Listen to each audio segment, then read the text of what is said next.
So it's about 4 o'clock in the morning, and I woke up with something on my mind. Well, actually, I've been meditating on it for probably about the last 3 days. Over the weekend, I went and I seen a movie with a friend. I haven't been to the movies in quite some time. I've actually stopped watching TV. I was led to stop watching TV and a lot of things for really probably the past several years. If I do watch something, it tends to be something on the lighter side of things, or something dealing with the gospel, excuse me, or something that's going to bring some type of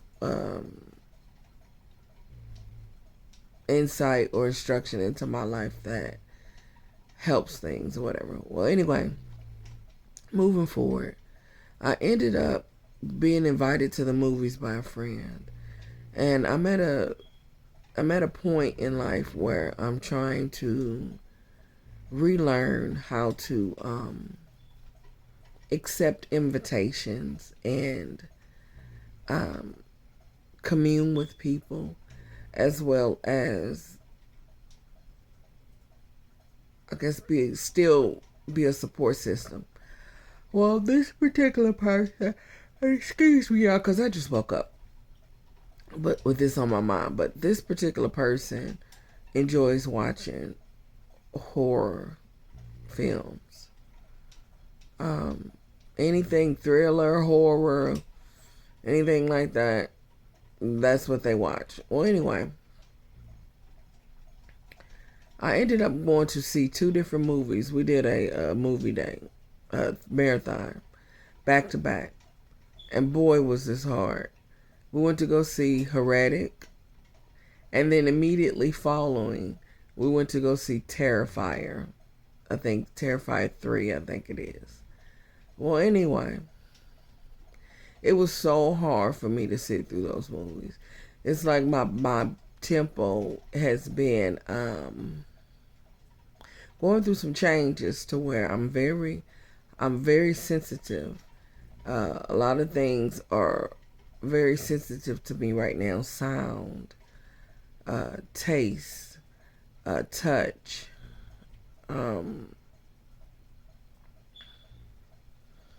just some things. But anyway, so it was really hard on me to sit and not only watch one of those type of shows, but 2. So in the midst of that, I thought to myself, what can I do to get through this? So, and I remember my friend, this particular person asking me, looking at me and saying, are you ready to leave? Would you like to leave? We could go. We could go, because I said, why you ask that? He said, because I see you with your eyes closed, like you sleep. I was not asleep, y'all. I was actually sitting there trying to form some type of shield or barrier over myself from taking in those frequencies and some of those not so good, what's the word I'm looking for? Not so, I'm just saying good, um, messages or that's the word I'm looking for, projections that were coming from that screen. So I was closing my eyes as a form of a barrier, as a form to kind of reject some of the messages, or things that were coming out of the movie that I knew that were there to either further put you to sleep, 2, mess up your frequency, 3, question your faith. Okay, so I've been rambling about 5 minutes. So I'm going to go ahead and talk about what it woke me up, and and that's another thing. So I feel pressured to have to give these messages that come to me in a short amount of time, because everybody's being trained for shorts, their minds.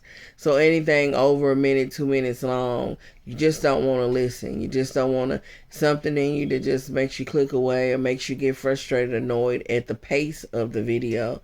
So you just don't, you know, um, you turn away. And so I've been trying to figure out how to keep some of the things that I want to talk about within that span. But that's really hard. And so I think that one of the things we as people are going to have to learn how to do is to recover our mind, the strength of our minds, to be able to focus and concentrate on the things that matter, the things that are substantial and have substance in them.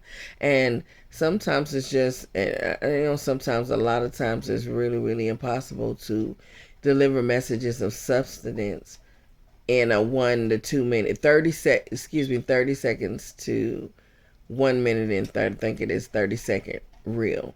So anyway, moving on. So I'm sitting in the theater in a Heretic, and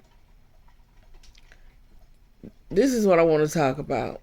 And this is a spoiler alert, So if you haven't seen it, or,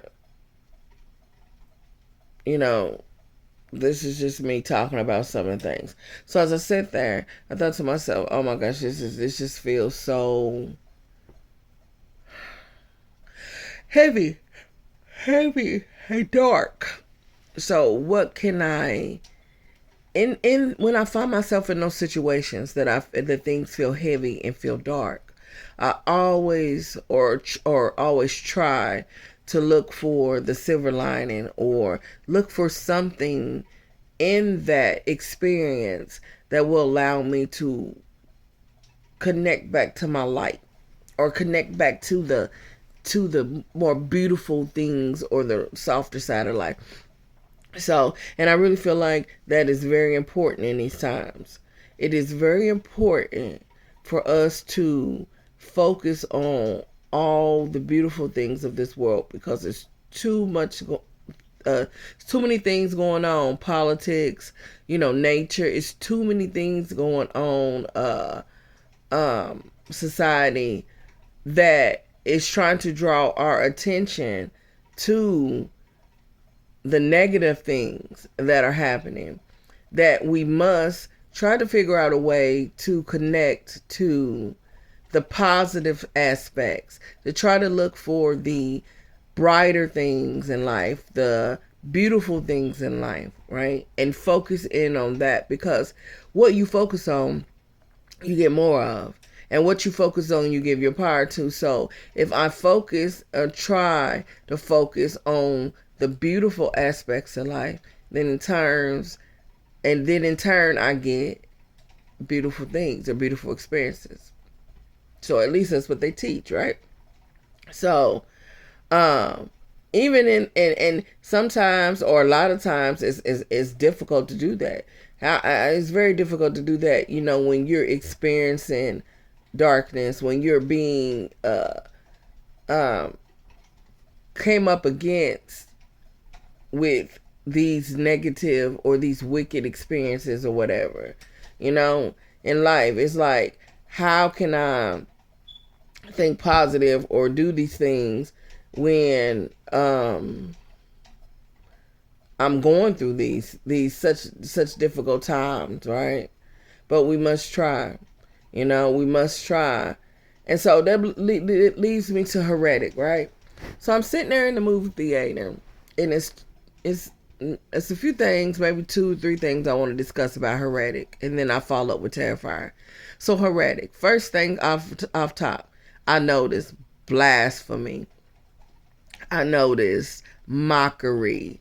There was so much mockery and blasphemy in both of these movies, right? But let's stick with Heretic first, right? The scene where is saying that God's prophets were in cages. What else in Heretic? The scene where oh, I'm sorry. Maybe I should leave this for Terrifying. But anyway, with Heretic, right? I felt like that movie was a spin of trying to get you to question your faith, trying to get you to question the reality of things as we are seeing them in present day times, right? So there's a scene where he goes into the girl's arm and he pulls out a metal rod and he attempts to mislead the actress in the film to believing that her friend was actually what we see a lot of these videos going around was actually a MCP, that she wasn't real, that robots exist, right? So I felt like that was a spin on making us question our own reality, right? Because as we know, her friend in the movie, it came to show that she was real, right? But I think when they pulled that rod out of her arm, it was made to make you believe, to question your reality of, so as we're approaching these times where there are, well, actually they've already been here, but where a lot of people are about to realize that robots are amongst us, AI, and not just in the form of a Google search, in the form of Meta, but actually walking monuments of AI are around us, are going to be more prevalent around us and more synonymous and known. And so it's to make you question, uh no, I gotta be that ain't no robot. That ain't no robot, or to make you get to look at your fellow person as, oh, are you a robot or are you a robot? So I say this to say that we are in times and approaching more times to where you're not going to be able to, they're going to mind fuck you. If you're not in the word, excuse me, and I'm sorry to say, you're going to be so mind fucked to where you don't even realize what's real and what's not. And that's what Heretic is here to deliver to you, that you are going to be so mind fucked by the agenda that they have in play that you're not going to know what's real and what's not, who's real and who's not, what to believe and what not to believe, right? And so Heretic was here to kind of usher in the notion that is where we are at, and that is where we are going to go further into heading down. Now, I say that to say that even in this movie, when that happened, there's one thing that neither of those lead actresses let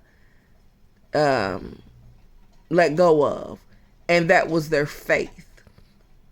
Faith the size of a mustard seed, right? That man did whatever he could to twist and warp the word. He did whatever he could to twist and warp their mind with what is it I'm looking for? With these ideas that God doesn't exist, or God exists in a certain manner, that heaven doesn't exist and it's not real, right? So Hollywood, excuse me, Wood Hollywood would wants you to believe that heaven doesn't exist, right? Hollywood wants you to believe that what this agenda is on us, and what they're going to provide you is the experience that is the reality and the only experience that you have, and since you're hopeless,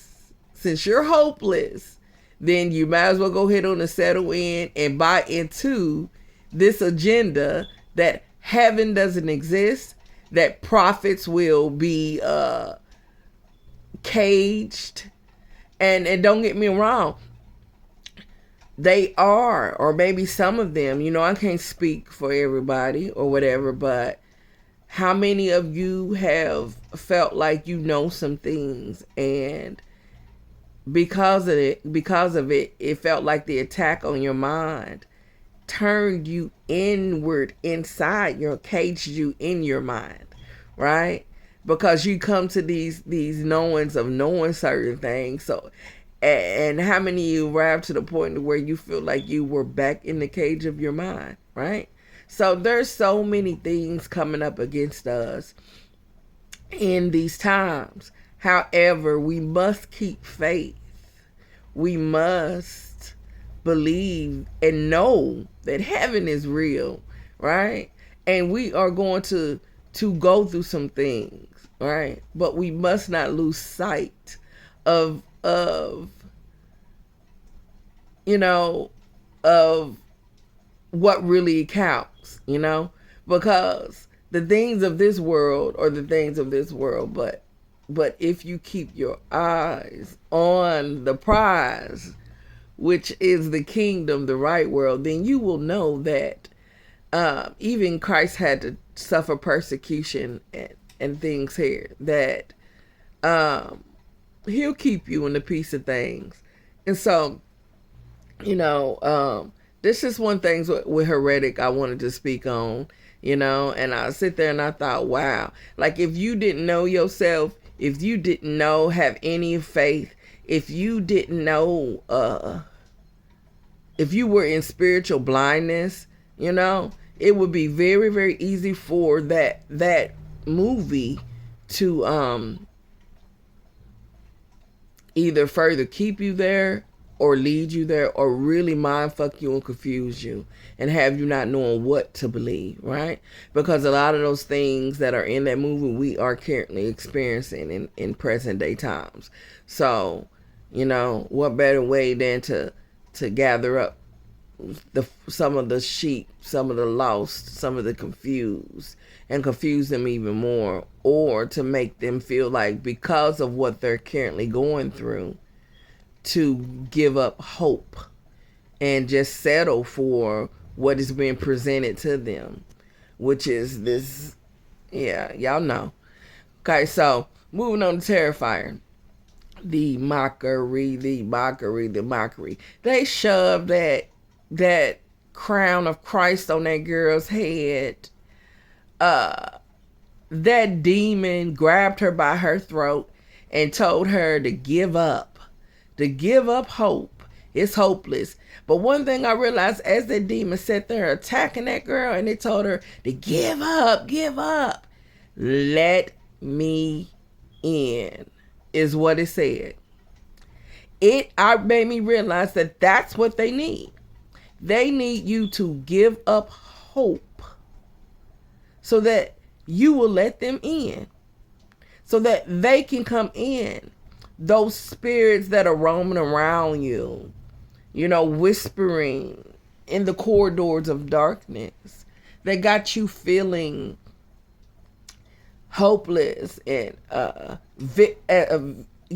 tried to keep you stuck in victimhood, trying to keep you feeling hopeless, trying to keep you repeating things that you thought you had leveled up from, right? They trying to pull you back down into the fucking pit with them, right?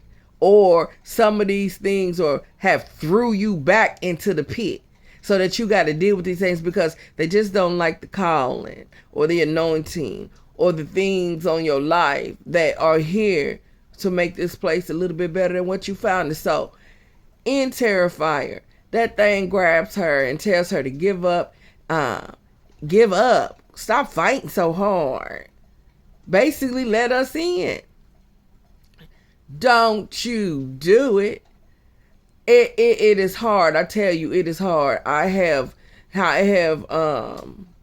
gone through some things this past year, things that I never thought I would go through. But that's the thing. The one constant thing in life is change. That's the one constant thing that we cannot avoid. And sometimes change is good, but sometimes change can be difficult, right? And so don't you let them talk to you in your moment of difficulty and make you think that you should just throw in the towel, right? Throw in the towel. No, no, no, no, no, baby. You have to keep fighting. You have to. Even if it's just a jab or a punch, even if you are tired, even if it feels like all hell is breaking loose and everything is against you, you have to keep fighting, right? I'm fighting. Every day is a battle for me. Every day. Every day I wake up and it wants me to think about the things that I have lost. And the experiences that I have gone through that have allowed me to understand that the world that I grew up in, the world that I was taught, the world that I knew, the the false sense of true reality, or reality as what you thought it was going to be or is, it's not actually at all what it is or what it seems to be. So every day is a battle for me to learn how to accept this knowing. And then to, once I get to a place in that day to where, okay, I have to accept that this is true reality, that this is really what it is. Then I have to anchor myself in that knowing and then become okay with it. And then once I become okay with it, now, like a baby, because I'm new at this walk, now I have to learn how to crawl, then from crawling, walk, and then eventually from walking to fly, to soaring. But there is one thing that I do know, that as long as I keep fighting, as long as I keep my faith, as long as I know that I am protected and guided, and that everything will be okay, that I will get there. And that's what we must understand. What else in Terrifier? Oh my. I don't know. Just between those two movies, faith, faith, and courage, which leads to the strength and conquering. Oh yeah, that's right. And in Terrifier, look at this gem, right? So she's sitting there, and she done lost everything. Them demons took everything from her, and that made me feel I could relate to that character. Them demons took everything from her. They took all her loved ones. They tortured her and put her through excruciating, tormenting things. And I tell you, I can relate. And after everything was gone from that girl, and they sit there and told her, and she just kept fighting through it. And they sit there and told her as if to think, dang, we done all this to this girl, and she's still holding on. And they just let go. Just let go. And she wouldn't let go. And in that, when she finally delivered the final blow of belief, of strength, of believing, and of having strength in who she was, right? She laid there and her hands had cuts across them, right? And she was wounded. But in that understanding and acceptance of who she was, her hands began to heal themselves on their own. So that let me know that that he is a redeemer and a restorer. Some of these battles that we're going to face are going to be the most difficult battles that we have ever had to face in our lives. But if we walk by faith and not by sight, we will be victorious. We may stumble, we may fall, and we may lose some things. But he is a redeemer and a restorer. And that's just what I want to leave off this video with. I'm on 25 minutes and 20 seconds or whatever. And I don't know. I just wanted to discuss it, like I said, and let you all know that, you know, we're gonna be okay. We're gonna be okay. We just gotta keep fighting. We just gotta keep fighting, keep walking, and keep our eyes on the beautiful things of this world. All right, y'all. Peace, love, happiness, and when you wake and arise, don't forget to have a plantastic day.